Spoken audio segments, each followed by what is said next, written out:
तो सबसे पहली चीज कि इसको आपने डाउनलोड कैसे करना है स्विस परफेक्ट 98 को।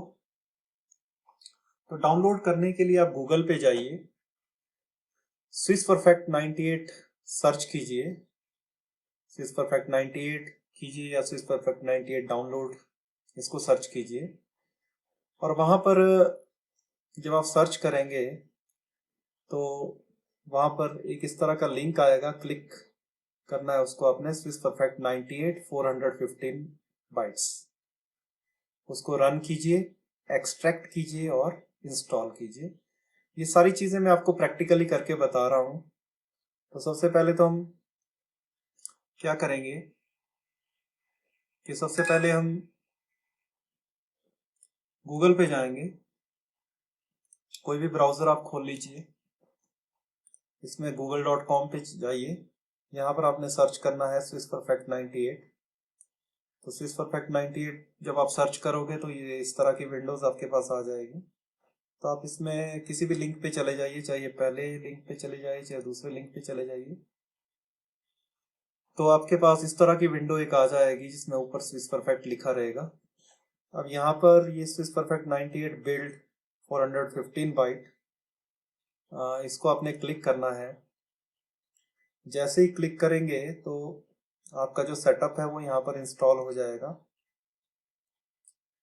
इस सेटअप को आप रन कीजिए, मतलब इस पर क्लिक कीजिए तो ये आपके कंप्यूटर पे इंस्टॉल हो जाएगा। मैं आपको प्रैक्टिकली बता रहा हूँ कैसे इंस्टॉल होगा। तो ये एक्चुअली बाय डिफॉल्ट ये जो सॉफ्टवेयर है आपका ये सी ड्राइव में इंस्टॉल होगा। तो आपने इसको सिंपली इंस्टॉल करना है, यहाँ आई एग्री जरूर दबाना है तभी आपको आगे ले जाएगा। तो ये सी ड्राइव में SP98 अपने आप बाय डिफॉल्ट चला जाएगा। आप इसको ब्राउज करके कहीं और भी रख सकते हैं अगर आप कहीं और रखना चाहें, बट अदरवाइज आप नेक्स्ट नेक्स्ट करते जाइए और फिनिश कर दीजिए। और इस तरह से आपका सॉफ्टवेयर इंस्टॉल हो जाएगा।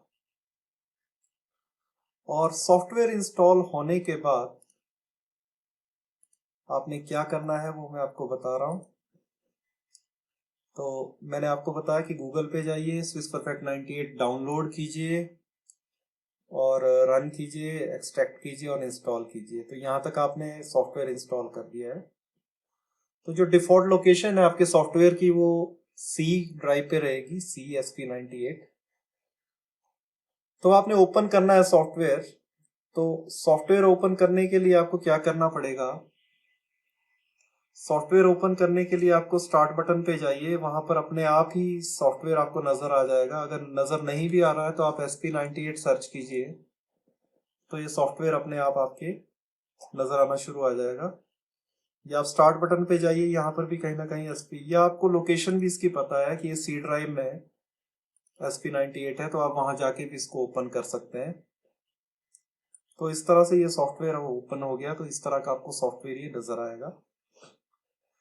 अब इसके बाद जब ये हो गया उसके बाद है ओपन करने के बाद आपको की जरूरत पड़ेगी। ये जो सॉफ्टवेयर है आपसे की मांगेगा कि आपको की डालनी पड़ेगी तभी आपका सॉफ्टवेयर ही चलेगा। तो ये सॉफ्टवेयर वैसे तो काफी सस्ता है, नियर अबाउट 500 रुपीज का है, 500 रुपये का है। तो फिर भी आप इस सॉफ्टवेयर को डेमो वर्जन आप इसका यूज कर सकते हैं। उसके लिए आपको क्या करना है वो मैं आपको बताने जा रहा हूँ कि आपने क्या करना है। इस तरह की विंडो आपको आएगी जब आप सॉफ्टवेयर को चलाओगे। तो आपने उसमें टाइप करना है इवैल्यूएशन ओनली, जो ये स्क्रीन पे नजर आ रहा है, नीचे वाला कॉलम आपने खाली रहने देना है। तो इवैल्यूएशन ओनली जब आप लिखोगे तो उसके बाद ये लिख के आएगा इस पे कि आप 30 दिन के लिए ये सॉफ्टवेयर आपका चलेगा। तो क्या आप इसको परचेज करना चाहते हो, तो वहां आपको नो करना है क्योंकि आप अभी परचेज नहीं कर रहे हो। तो वहां नो करना है। तो उसके बाद आपका सॉफ्टवेयर एज इट इज चल पड़ेगा। तो ये तो बात हुई सॉफ्टवेयर चलने की। आपका सॉफ्टवेयर जो है वो चल पड़ा है। तो की आपने डालनी है इवैल्यूएशन ओनली। उसके बाद है कि आपने नया टूर्नामेंट कोई भी करवाना है तो कैसे करवाओगे। तो सबसे पहले आपको क्या करना है, फाइल पे जाना है, न्यू पे जाना है, अपने टूर्नामेंट को कोई नाम देना है, फिर उसको सेव करना है, और सेव करने के बाद मैं आपको प्रैक्टिकली बताता हूं कि कैसे कैसे करना है। अपने सॉफ्टवेयर को चला के बताता हूं आपको कि कैसे आपने सॉफ्टवेयर को चलाना है। तो ये सॉफ्टवेयर आपका आ गया स्विस परफेक्ट 98। तो यहाँ पर आप फाइल मेन्यू पे जाइए, न्यू पे जाइए, और इस टूर्नामेंट को कोई भी नाम दे दीजिए। जैसे मान लीजिए मैं इसका टूर्नामेंट को नाम दे रहा हूं डेमो। तो नाम देने के बाद आप इसको सेव कर लीजिए। अब ये एक विंडो अपीयर होगी। इस पे आपने, क्योंकि आप पहला टूर्नामेंट करवा रहे हैं, तो आपने नो ही करना है इस पे। इसके बारे में बाद में भी बताऊंगा आपको कि यस करने से क्या होता है। चलो अभी बता देता हूँ। अगर आपने एक से ज्यादा टूर्नामेंट करवाए हैं, मान लो आपने कभी पहले भी टूर्नामेंट करवाए हैं, तो उसमें जो भी आपने सेटिंग्स यूज की है, जब आप दूसरी बार कोई टूर्नामेंट करवा रहे हैं तो वो वाली सेटिंग्स यस करने से आ जाएगी। पिछले वाले टूर्नामेंट में जो भी आपने सेटिंग्स रखी थी, वो सारी सेटिंग्स यस करने से आ जाएगी। तो आप क्योंकि पहला टूर्नामेंट करवा रहे हैं, तो ये आपने इसको नो पे ही क्लिक करना है। अब इसके बाद है कि आपने इसको कैसे सेट करना है। ये सबसे जरूरी ऑप्शन है टूर्नामेंट ऑप्शंस कि का आप इसको कैसे सेट करोगे। ये बहुत इंपॉर्टेंट पार्ट है कि टूर्नामेंट को सेट करना, ये सबसे इंपॉर्टेंट पार्ट है बेसिकली। कि जो टूर्नामेंट ऑप्शन इसमें आती है, ये इसकी जो सेटिंग है वही डिसाइड करेगी कि आपका टूर्नामेंट बिल्कुल सही हो या नहीं हो। तो इसलिए सबसे इंपॉर्टेंट ऑप्शन है टूर्नामेंट को सेट करना। तो मैं आपको प्रैक्टिकली बता रहा हूं। तो इसमें आपने क्या करना है, नाम दे देना टूर्नामेंट को। जैसे मान लीजिए मैं इसको नाम दे रहा हूं हिमाचल चेस। ऑर्गेनाइजर जो भी हो उसका नाम आप लिखते हैं, जैसे मैं अपना नाम लिख रहा हूं। आर्बिटर का नाम लिख दीजिए, जैसे मान लो मैं ही आर्बिटर हूं। उसके बाद सिस्टम इसमें स्विस रहेगा। आपको आपकी जानकारी के लिए बता दूं, इसमें आप राउंड रॉबिन भी करवा सकते हैं। तो जब आप स्विस सिस्टम करना सीख जाएंगे तो फिर आप राउंड रॉबिन भी करवा पाएंगे, इसलिए मैं इसकी डिटेल में नहीं जा रहा हूं। फिर राउंड्स, राउंड्स के लिए मैं आपको बताऊं, राउंड्स के लिए जो फॉर्मूला लगता है वो है, आप सिंपली 2 का फैक्टर लगा दीजिए। मतलब अगर 2 प्लेयर्स तक हैं तो 1 राउंड, 4 प्लेयर्स हैं मतलब 2 गुणा 2 4, तो 2 राउंड्स, 8 प्लेयर्स हैं मतलब 4 दूने 8, तो मतलब 3 राउंड्स, 16 प्लेयर्स तक है तो 4 राउंड्स, 32 प्लेयर्स तक है तो 5 राउंड्स, 64 प्लेयर्स तक है तो 6 राउंड्स, 128 प्लेयर्स तक है तो 7 राउंड्स। इस तरह से आप राउंड्स डिसाइड कर सकते हैं। मान लो मैं जो टूर्नामेंट करवा रहा हूं उसमें 9 ही प्लेयर्स हैं, तो जो राउंड्स रहेंगे वो रहेंगे सिर्फ 4, क्योंकि 16 प्लेयर्स तक जो राउंड होते हैं वो होते हैं 4, 8 प्लेयर्स तक राउंड होते हैं 3, तो 9 प्लेयर्स के लिए ऑब्वियसली 4 राउंड्स होंगे। अब इसमें बाकी ऑप्शंस भी हैं जो मैं आपको बता रहा हूं। ये जो ऑप्शन है ये है एडमिन वाली, ठीक है। तो इसमें आपने सेटिंग कर दी, टूर्नामेंट का नाम दे दिया। उसके बाद मैं बात करूंगा टाई ब्रेक्स की। अगर जो प्लेयर्स हैं उनके 4 राउंड्स के बाद स्कोर्स बराबर रहते हैं, पॉइंट्स बराबर रहते हैं, तो टाई ब्रेक्स लगते हैं। ये आपको पता होना चाहिए। तो टाई ब्रेक्स आपने किस तरह से सेट करने हैं वो आप इस विंडो से सेट कर सकते हैं। जैसे इसमें बाय डिफॉल्ट जो टाई ब्रेक सेट है, मीडियन, बुकोज, बुकोज और प्रोग्रेस, आप इनको भी बाय डिफॉल्ट रख सकते हैं। या अगर आपने कोई क्राइटेरिया इसमें ऐड करना है तो आप ऐड भी कर सकते हैं, और अगर रिमूव करना है तो आप उसको रिमूव भी कर सकते हैं। अगर किसी क्राइटेरिया को आप ऊपर ले जाना है आपने, तो आप ऊपर भी ले जा सकते हो, और डाउन ले जाना है तो डाउन भी ले जा सकते हो। तो अपनी मर्जी से आप क्राइटेरिया इसमें टाई ब्रेक का सेट कर सकते हो। फिर बात करते हैं हम सॉर्ट क्राइटेरिया की। तो इसको आपको छेड़ने की जरूरत नहीं है। सॉर्टिंग का क्राइटेरिया यही रहता है, सबसे पहले इंटरनेशनल रेटिंग ही आती है, तो इसलिए इस विंडो को आपको छेड़ने की जरूरत नहीं है। उसके बाद हम बात करते हैं रेटिंग्स या बाकी जितनी भी इसमें ऑप्शंस हैं, उसमें आपको छेड़ने की कोई एज सच कोई जरूरत नहीं है। धीरे धीरे आप खुद भी सीख जाएंगे, आपको पता चल जाएगा कि ये बटन्स बेसिकली किस यूज के लिए है। तो ये तो हो गया, सेटिंग होगी आपकी, टूर्नामेंट आपने सेट कर दिया। जैसे ही आप ओके दबाओगे तो वैसे ही आप प्लेयर्स का नाम एंटर करने के लिए रेडी हो। तो यहाँ पर आप प्लेयर्स का नाम एंटर कर सकते हैं, जैसे जो भी प्लेयर्स आपके पास है, फर्स्ट नेम लास्ट नेम आप कैसे भी कर सकते हैं। इसकी सेटिंग भी आप चेंज कर सकते हैं।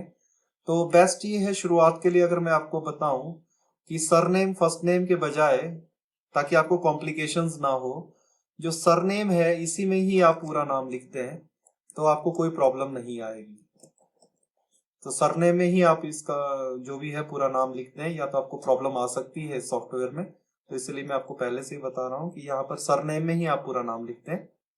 उसके बाद क्लब कौन सा है, क्लब लिखते हैं कि जो भी क्लब है या फेडरेशन है वो लिखते हैं। डेट ऑफ बर्थ अगर आप लिखना चाहें तो लिख सकते हैं। अगर टाइटल्ड कोई प्लेयर है, ग्रैंड मास्टर है, WGM है, तो टाइटल भी आप डाल सकते हैं। और यहाँ पर मेल फीमेल भी आप डाल सकते हैं। और उसके बाद जैसे ही आपने इसकी इंफॉर्मेशन डाल दी पहले प्लेयर की, उसके बाद आप दूसरे प्लेयर पे चले जाए। तो इस तरीके से आप प्लेयर्स के नाम इसमें क्या कर सकते हैं, एंटर कर सकते हैं। जैसे मैं कुछ एक प्लेयर्स के नाम है वो मैं एंटर कर रहा हूं। हाँ, तो इस तरीके से आप क्या कर सकते हैं, प्लेयर्स के नाम एंटर कर सकते हैं।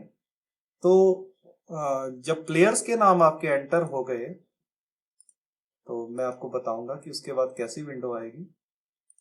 जैसे मान लो मैं आपको बता रहा हूं कि मैं कोई और टूर्नामेंट एक्चुअली ओपन करके बता रहा हूं आपको, ताकि आपका टाइम ज्यादा सेव हो जाए। तो जैसे मैं आपको बता रहा हूं कि जैसे ये हमने नाम एंटर कर दिए, तो ये लिस्ट आ जाएगी प्लेयर्स की। जैसे 10 प्लेयर्स मान लो मैंने एंटर किए, तो 10 प्लेयर्स की लिस्ट आ गई। अब इसमें मान लीजिए मैं एक नया प्लेयर कोई एंटर करना चाहता हूं, तो वो भी हम एंटर कर सकते हैं। अब मैं इसमें बताऊंगा आपको कि बेसिकली जो बटन्स बने हैं इनमें उनका क्या क्या यूज है, सभी बटन्स के बारे में बताऊंगा मैं। तो सबसे पहले तो ये वाले बटन, इसमें आप क्या कर सकते हैं, फाइल न्यू, ये ऑप्शन तो हम देख चुके हैं। और ओपन जो है फाइल, वो आप तब कर पाएंगे जब आपने कोई टूर्नामेंट ऑलरेडी करवाया हो, तब आप उस फाइल को ओपन यहाँ पर कर सकते हैं।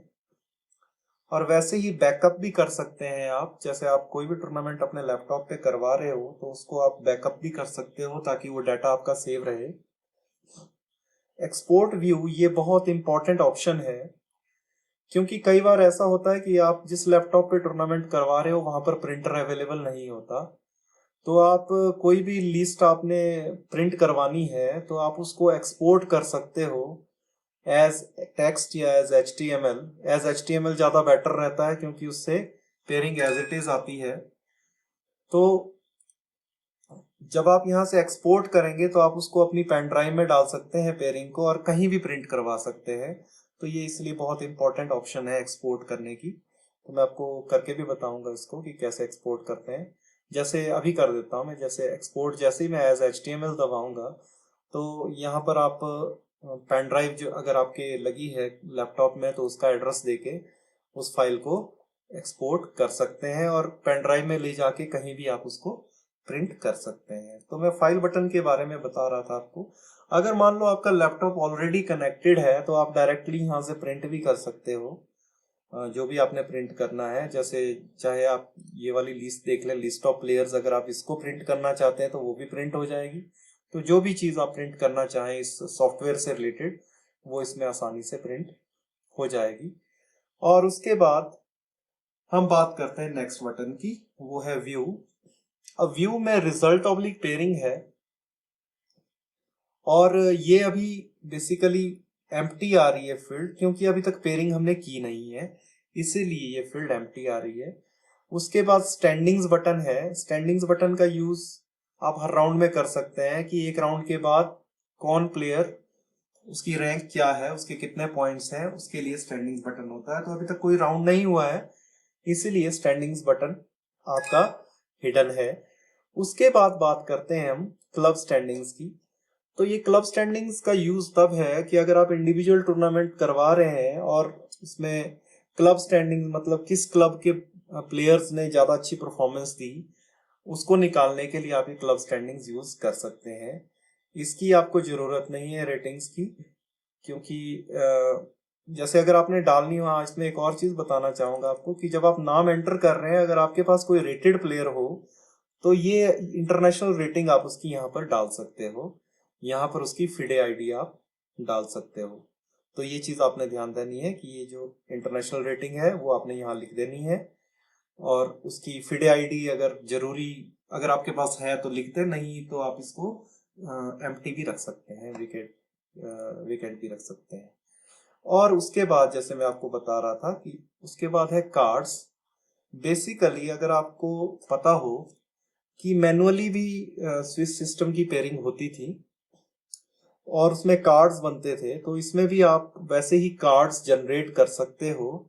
और कभी आपको मैनुअल पेयरिंग भी करवानी हो तो आप नाम एंटर करके, मैनुअली नाम एंटर करके इसमें कार्ड्स निकाल के आप मैनुअल पेयरिंग भी इस सॉफ्टवेयर के थ्रू कर सकते हैं। चेंज राउंड, ये जो राउंड चेंज करने की बात है ये तब यूज होती है कि अगर मान लो आपके पेयरिंग किसी राउंड में आपने पॉइंट रिजल्ट गलत लिख दिया और आपकी पेयरिंग गलत हो गई, तो आप यहाँ से राउंड भी चेंज कर सकते हैं। जैसे सेकंड राउंड में मान लो आपकी पेयरिंग गलत हो गई, तो वैसे तो कोशिश कीजिए कि आपकी पेयरिंग कभी गलत ना हो, रिजल्ट्स हमेशा बड़े ध्यान से डालें ताकि पेयरिंग गलत ना हो। बट अदरवाइज भी अगर आपकी कभी बाय द वे किसी तरीके से पेयरिंग गलत होगी तो आप उसको यहाँ से राउंड चेंज करके आप वहां से इसको कर सकते हो। मैं आपको बताऊंगा कैसे प्रैक्टिकली थोड़ी देर बाद। पहले मैं बटन्स के बारे में बता दूं, फिर एडिट है। इसका इतना कोई यूज नहीं है इस ऑप्शन का, तो इसलिए इसमें ऐसा कुछ भी नहीं है कि जो बताने लायक हो, और इतना कोई यूज नहीं है इस बटन का। फिर उसके बाद है प्लेयर। ये बहुत इंपॉर्टेंट ऑप्शन है। मान लीजिए किसी प्लेयर की स्पेलिंग गलत हो जाती है, तो आप क्या कर सकते हो, इस प्लेयर ऑप्शन पे जाके उसको अपडेट कर सकते हो, नए प्लेयर को भी ऐड कर सकते हो। जब तक आपने पेयरिंग नहीं की है तो आप नए प्लेयर को भी ऐड कर सकते हो। आप किसी प्लेयर को निकाल भी सकते हो, विड्रॉ भी कर सकते हो। बाई वाली ऑप्शन आप ना ही यूज करें तो ज्यादा बेटर है, क्योंकि बाई सॉफ्टवेयर बाई डिफॉल्ट देगा। बाई सबसे वीक प्लेयर को मिलेगी, वो सॉफ्टवेयर अपने आप देगा। तो जैसे मैं आपको बताता हूँ कि मान लो ये जो हिमानी है इसकी स्पेलिंग गलत है, तो आप इसको ठीक करना चाहते हैं तो यहाँ से आप इस प्लेयर की स्पेलिंग को अपडेट कर सकते हैं। तो हिमानी ऐसे कर दिया, या मान लो मैंने ये स्पेलिंग लिख दी, तो आप जैसे ही ओके करेंगे तो यहाँ पर नाम की स्पेलिंग क्या है अपने आप ठीक हो जाएगी। मान लो आप कोई नया प्लेयर ऐड करना चाहते हैं, 10 के बजाय एक नया प्लेयर ऐड करना चाहते हैं, मान लो अनिल इसमें कोई आ रहा है, तो आप इस नए प्लेयर को भी इसमें ऐड कर सकते हो जब तक आपने पेयरिंग नहीं की। तो ये ऑप्शन आपको पता चल गई कि प्लेयर ऑप्शन कितनी जरूरी है। फिर उसके बाद लिस्ट की बात है। अब ये जो प्लेयर्स यहाँ पर आपने एंटर किए हैं, इनकी जो लिस्ट है इसकी सॉर्टिंग जब आप पेयरिंग करेंगे तो ऑटोमेटिकली भी हो जाती है। अगर आप पहले सॉर्टिंग करना चाहें तो सॉर्टिंग पहले भी हो सकती है। तो ये क्राइटेरिया अगर आपको याद होगा टूर्नामेंट ऑप्शंस में हमने देखा था, तो इस क्राइटेरिया को छेड़ने की जरूरत नहीं है, बस आपको ओके दबाना है।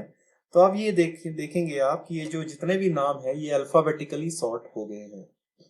अब ये अल्फाबेटिकली सॉर्ट इसीलिए हुए हैं क्योंकि इसमें कोई रेटेड प्लेयर नहीं है।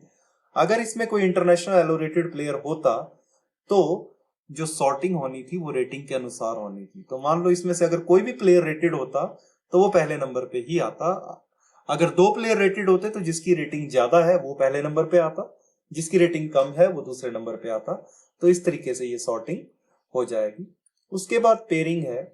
पेयरिंग ऑटोमेटिक और मैनुअल दोनों इसमें ऑप्शन दी है। तो मैनुअल पेयरिंग तो मैं आपको सजेस्ट नहीं करूंगा, क्योंकि उसके लिए काफी नॉलेज होना चाहिए, तो तभी कर पाएंगे। तो हम क्योंकि कंप्यूटर का सॉफ्टवेयर का यूज कर रहे हैं, तो हम ऑटोमेटिक पेयरिंग पे जाएंगे। तो यहाँ से ऑटोमेटिक पेयरिंग हो जाएगी। और उसके बाद है ऑप्शंस। ये बहुत इंपॉर्टेंट बटन है ऑप्शंस। अब इस ऑप्शन बटन से जो आपने सबसे शुरू में सेटिंग अप किया था टूर्नामेंट का, वो खुल जाएगा। देखिए आप एग्जैक्टली बिल्कुल वही चीज खुल गई है जो हमने बिल्कुल शुरू में यूज की थी, वही वाली चीज इसमें खुल गई है। तो ये ऑप्शन बटन बहुत इंपॉर्टेंट है। यहाँ से टूर्नामेंट जैसे आपने शुरू में सेटअप किया था, उसको चेंज करना हो तो आप यहाँ से चेंज कर सकते हैं। फिर उसके बाद ये डिस्प्ले बटन, ये भी बहुत काम का बटन है। तो डिस्प्ले बटन आपको जो भी दिख रहा है उसको कंट्रोल करने के लिए है। जैसे मान लीजिए अभी आप देख रहे हैं लिस्ट ऑफ प्लेयर्स, तो लिस्ट ऑफ प्लेयर ये वाला बटन है, तो इस पे क्लिक किया मैंने। तो इसमें मान लीजिए मैं क्लब भी शो करना चाहता हूं, जो क्लब का नाम लिखा है वो भी शो करना चाहता हूं, तो मैं क्लब पे क्लिक करूंगा और उसको शो कर दूंगा और ओके कर दूंगा। तो इसमें क्लब्स भी नजर आने शुरू हो जाएगी। तो इसमें क्लब्स इसीलिए नजर नहीं आ रहे हैं क्योंकि क्लब का नाम मैंने नहीं लिखा है। जैसे मान लो इधर मैं क्लब का नाम भी इसमें अपडेट कर देता हूं, तो आप देखेंगे कि क्लब भी इसमें साथ में आ गया है। तो ऑप्शंस पे जाके, डिस्प्ले पे जाके, लिस्ट ऑफ प्लेयर में जब क्लब को मैंने शो किया तो क्लब भी नजर आना शुरू हो गया। अब अगर मैं सेक्स को शो करूंगा तो ये भी नजर आना शुरू हो जाएगा। अब मैं वही बात बता रहा हूँ, ये चीज जब तक मैंने एंटर नहीं की है, अब देखिए जब मैंने एंटर की तो ये शो होना भी शुरू हो गया। तो इस तरीके से आप डिस्प्ले ऑप्शन का यूज कर सकते हैं और इनको हटा भी सकते हैं। जैसे ये जो क्लब है इसको मैं हटा रहा हूं अब, तो अब मेरे को क्लब नजर आना बंद हो जाएगा। अब वैसे ही इस डिस्प्ले ऑप्शन से हम सिर्फ ये जो लिस्ट ऑफ प्लेयर है इसकी बात नहीं, जो पेयरिंग जो रिजल्ट्स हैं, रिजल्ट्स में आपने एक चीज हमेशा करनी है कि टोटल स्कोर को शो कर देना है, ताकि आपके जो भी प्लेयर्स हैं उनके कितने कितने पॉइंट्स हुए वो आपको नजर आता रहे। तो इस तरह से आप किसी भी चीज को इसमें आपको क्या दिखना चाहिए और क्या नहीं दिखना चाहिए, उसको आप इस ऑप्शंस बटन से कंट्रोल कर सकते हो। फिर उसके बाद इसी ऑप्शन बटन में ही एक विंडो है फॉन्ट। तो यहां से आप कि आपको कितना छोटा या बड़ा दिखना चाहिए, तो फॉन्ट आप इसका कंट्रोल कर सकते हैं। तो इससे क्या हो जाएगा, आपका फॉन्ट कंट्रोल हो जाएगा। तो जैसे ये थोड़ा सा हैंग कर गया है मेरा सिस्टम, हाँ तो खुल गया। यहाँ से आप फॉन्ट को क्या कर सकते हैं, छोटा या बड़ा कर सकते हैं। फिर उसके बाद आती है विंडोज ऑप्शन। अब इसमें कौन कौन सी विंडोज खुली है वो आपको पता चलता रहेगा। इसमें मुझे एक चीज याद आ गई, वो मैं आपको बताना चाहूंगा। कई बार क्या होता है कि आप जैसे टूर्नामेंट आप ओपन कर रहे हो, जैसे मान लो मैंने ये विंडो मिनिमाइज कर दी और आप इसी टूर्नामेंट को दोबारा से ओपन कर रहे हो, तो आपको ये एरर आ जाएगी, अ sharing violation occurred while accessing this. तो ये बहुत बार ये एरर आती है और सभी लोग कंफ्यूज हो जाते हैं कि ये क्या हुआ। बेसिकली ये शेयरिंग वायलेशन इसलिए हुई क्योंकि ये विंडो ऑलरेडी ओपन है। तो जब भी इस तरह की एरर आए तो अपने विंडो बटन पे देख लें कि विंडोज कौन कौन सी खुली हुई है। तो ये बेसिकली शेयरिंग वायलेशन तभी हुई कि आप एक चीज पहले से खुली है उसको दोबारा से खोलने की कोशिश कर रहे हो। और वैसे ही इसमें छोटे छोटे बटन्स यहाँ पर बने हैं, ये शॉर्टकट्स हैं। जैसे नया टूर्नामेंट करवाने के लिए ये है, उसके बाद ओपन करने के लिए ये है, ये पेयरिंग करने के लिए शॉर्टकट बटन है, और ये अगर प्रिंट करना हो आपने उसके लिए शॉर्टकट बटन है। तो बटन्स के बारे में तो आपको पूरी जानकारी होगी। अब कैसे टूर्नामेंट करवाना है वो मैं आपको बता रहा हूँ। तो आपने सबसे पहले प्लेयर्स के नाम एंटर किए, सॉर्टिंग कर दी।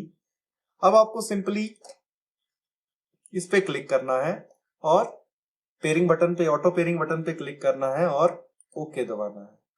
अब टॉप सीड को व्हाइट कलर देना या ब्लैक कलर देना ये आपकी मर्जी है, और इसको ओके कर दीजिए। तो और वैसे ही आपकी पेयरिंग हो गई। अब आप देख रहे हैं कि इसमें जो भी प्लेयर्स हैं उनके पॉइंट्स हैं सभी 0-0 पर है क्योंकि पहला मैच है उनका।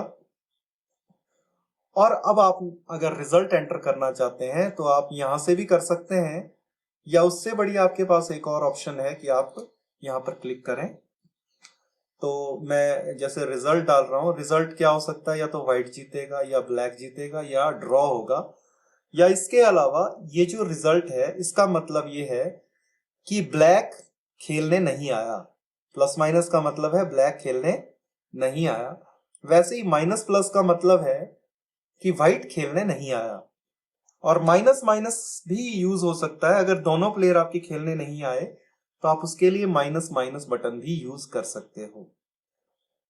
और ये वाले जो बटन है ये वैसे यूज नहीं होते हैं, जैसे 0-0, 0 इक्वल, इक्वल 0, क्योंकि ये जो एक्स्ट्राऑर्डिनरी कंडीशंस है उनके लिए यूज होता है। मान लो आपने किसी प्लेयर ने चीटिंग की है, दोनों प्लेयर्स ने चीटिंग की है, इस तरह से अगर कोई एक्स्ट्राऑर्डिनरी कंडीशंस हो तब ये रिजल्ट्स आपके यूज होते हैं।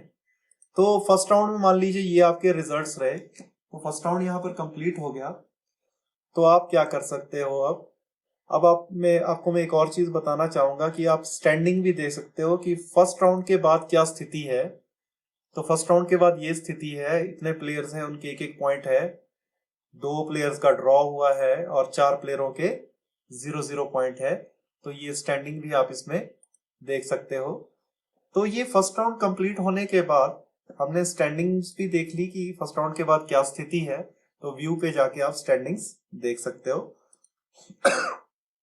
अब चलिए दूसरे राउंड की बात। तो दूसरे राउंड के लिए आपको सिंपली पेयरिंग बटन दबाना है। ये दूसरा राउंड लग गया।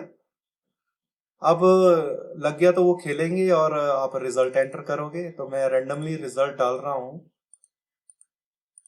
तो मैंने रिजल्ट डाल दिए और सारे रिजल्ट्स आ गए। और वैसे ही आप स्टैंडिंग देखना चाहते हैं सेकंड राउंड के बाद, तो आप दोबारा से वैसे ही देख सकते हैं कितने प्लेयर्स 2 पॉइंट पे हैं, कितने डेट पे, कितने 1 पे। तो सेकंड राउंड कंप्लीट हो गया। तो इसके बाद आप क्या करेंगे, पेयरिंग करेंगे नेक्स्ट राउंड की। तो इस तरीके से ही आप इस टूर्नामेंट को आराम से करवा सकते हो। तो ये सभी राउंड्स हो गए। उसके बाद दोबारा से अगला राउंड, राउंड नंबर 4 की पेयरिंग हो रही है।